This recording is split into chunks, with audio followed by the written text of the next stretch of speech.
So thanks, guys. We are here to talk about static topics and making them more interesting, or in other words, how do you take something that's seemingly boring and make it interesting? You've experienced it so many times. Somebody comes up to you and says, you know, we need you to make a video on this. And it's this something that seems so dull and flat. And the goal is to add life to it. And by the way, as we're talking here, if you have anything that you want to either make fun of me about, or if you want to add a little bit of something to the discussion, feel free to tweet away. Because really, this is what it's all about. It's all online and it's all dynamic. So, what I want you to do, and we're going to do this together, we're actually going to build a story by the end of this conversation. The goal here is to create this story, not that it's a formula for every story, but it's a way of developing a story. It's a formula for developing stories regardless what the subject is. So when I ask you, and yes, that's my son, and he's dynamic, and that's why he's there. And my daughter is going to be in this too someplace, and you can play Where's Waldo with her in a minute. But I'd like you to tell me something boring. Give me subjects right now. We'll pick 3 of them, and then we'll choose which one, and we'll build a story off of that subject. So if somebody came up to you and said, hey, we're going to do a story on this, give me an example of something that would make you go, oh.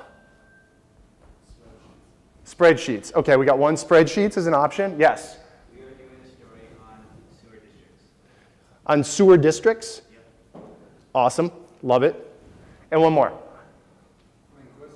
Linguistics. Okay. So by show of hands, here are our options here for seemingly boring subjects. We have spreadsheets. Show of hands for spreadsheets.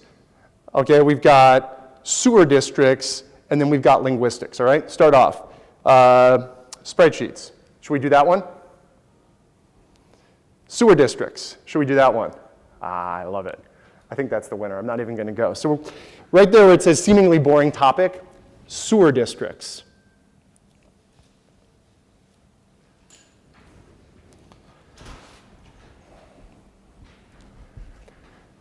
Now, I don't know if you guys have seen this from the trailer that was put out. I do want to use it again right now because what it'll do is it'll give us a nice framework for how we're going to build out this storyline.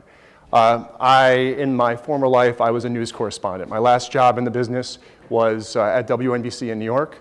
And you know, what I always like to say is we would cover everything from, yay, the Yankees won the World Series, to man bites dog, to, you know, oh no, Governor Spitzer, that was not such a good decision, to on and on and on. Right? You had to cover everything, and you had to figure out how you're going to make it interesting. So what I would say is, I can tell a story about a rock and make it interesting. It's just a matter of who's the audience. So with that, we decided to tell a story about a rock. And this will then frame the rest of the conversation. So you've got this great story. It's about a motorcycle, or a band, or something really visually exciting. That's fantastic. But what if your story is about a rock? So the first thing we need to figure out, what has this rock been up to?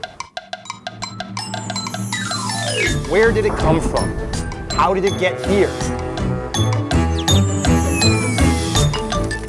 What can you do with it?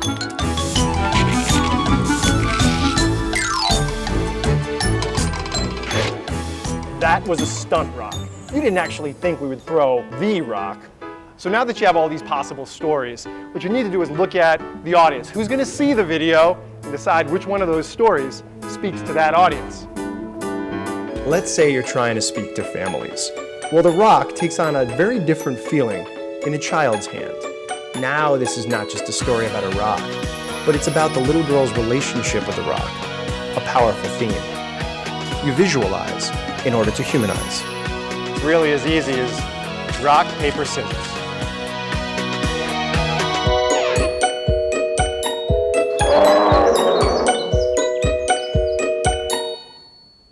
So, story about a rock. You tell a rock in a bunch of different ways.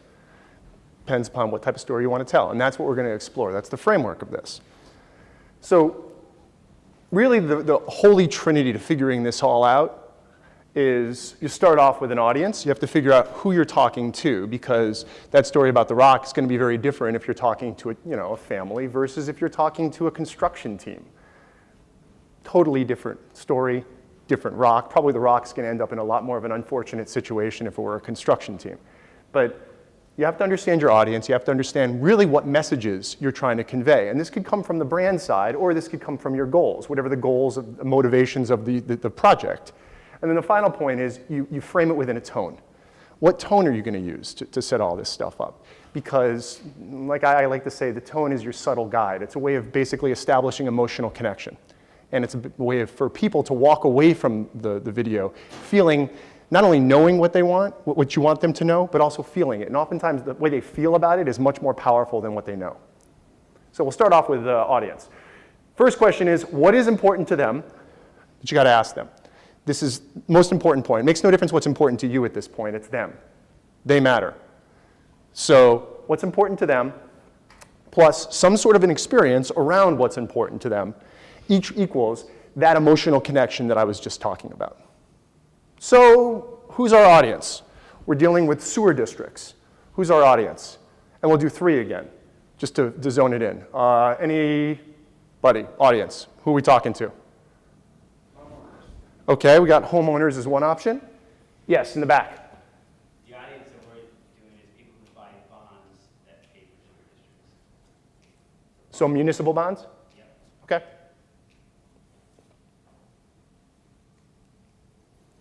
And the last option? Any other options, thoughts? Voters. Voters? Voters. Voters. Okay, so we've got homeowners, people who buy bonds, and we've got voters with the idea of telling a story about sewer districts. Okay, anybody for homeowners? No takers. Municipal bonds. 1, 2, 3, 4. Okay, and then voters. 1, 2, 3, 4, 5, 6, 7. All right, so voters it is. So while we're here, let's just pause for a second and think about this. What is important about sewer districts to voters? How is it going to affect them? Okay? And well, that's a great point. So with rates, what are they concerned about? They're concerned about money, right? They're concerned about spending more money, more tax dollars going up, right? So it's going to hurt them, and that's the emotional connection to them, right? Anything else? Service, right. That's a great point. So service. You don't want a stinky city. You got sewers after all. You want the stuff to go away and stay away. And if they ever did know about it, that's a bad thing because then they're smelling it and they're dealing with it, and that's terrible. Yes. Anything else? Those are 2 excellent points. Oh, that's an interesting angle on it too.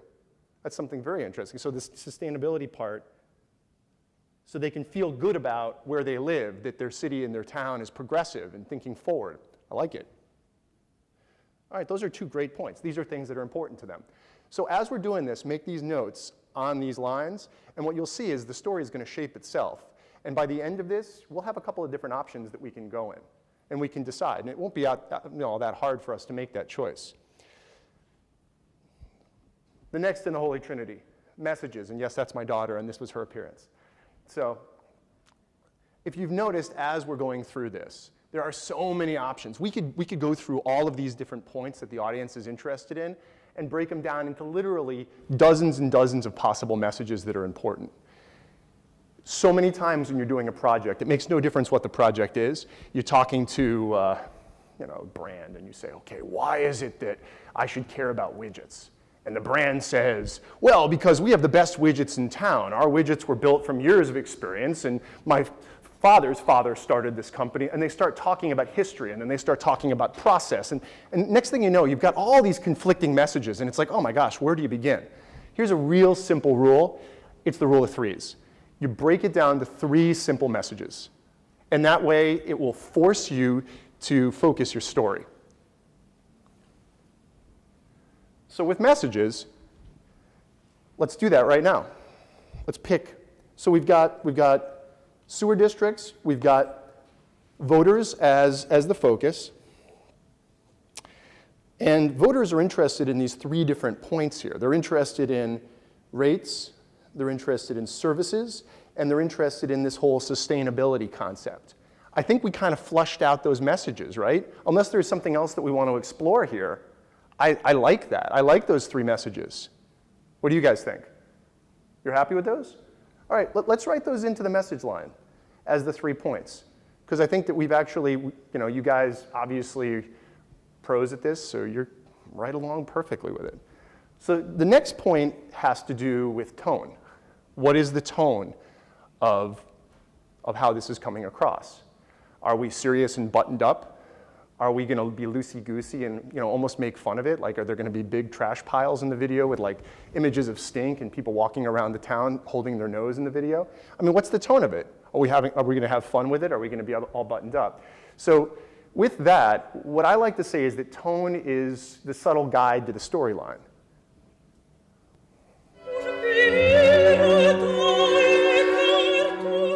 All right, let's talk tone.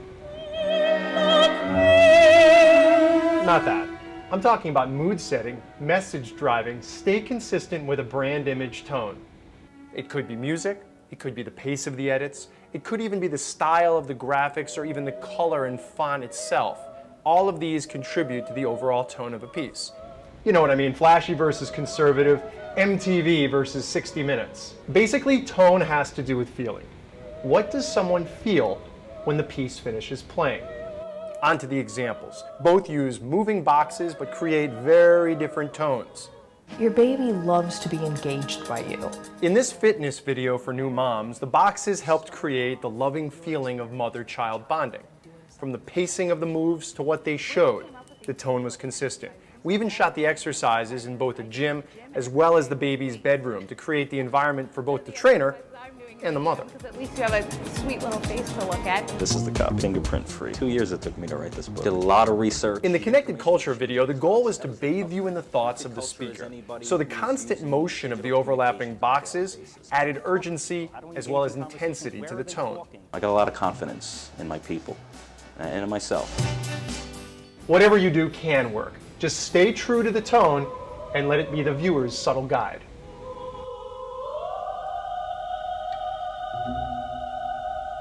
So what's our tone? I mean, we're dealing with a lot of different things here that we can use tone-wise, including a growling bear again. But we can, we're dealing with a lot of different things when you're building out your tone. Like I said, music, pace of the edits, all these other things. But what's the overarching tone here? So, we're trying to reach voters. Do we want it to be all slap happy and goofy? Do you think that's going to work? Do we want it to be really serious and buttoned up? Do you think that that'll have viral exposure? Do you think that'll be, like, what's the tone? Give me some words to describe the tone. And then what we're going to do is we're going to write those words, because usually tone is not described in just one word. Usually it's a bunch of words. Throw out words. Educational. Okay? Dramatic. Okay? Okay. How so?